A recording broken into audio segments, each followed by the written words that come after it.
I know for some reason we are disturbed by different issues of life. You have woken up today, but there's something that is really pressing you. You've woken up today and you feel like, no, I am not settled because of this issue, because of this issue. Is it the issue of your children? Is it the issue of your marriage? Is it the issue of the ministry? Is it the issue of your business? Is it the issue of your job? Is it the issue of your boss? Is it the issue of the people you're working with? Is it the people of your family?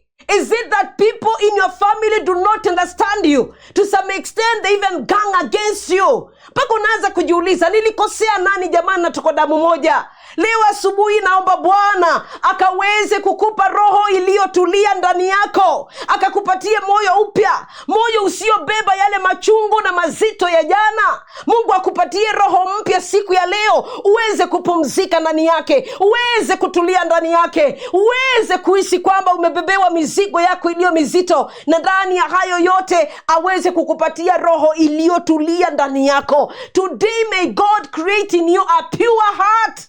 Another heart that is clean, another heart that is not carrying all those things of yesterday, because his mercies are new every morning. Today the mercy of the Lord is new every morning. May he take away all these things that have been disturbing you and create in you the right spirit in you this morning, in Jesus' name. As we go before the Lord in prayer, just release yourself and relax in the presence of the Lord and tell the Lord, nimekuja kwa karakana yako. Uchukue mambo yaliyo mazito, uchukue mambo yaliyo nisumbua, uyatoe sasa, na ndani yangu uniumbie roho mpya, ndani yangu uniumbie roho iliyotulia ndani yangu.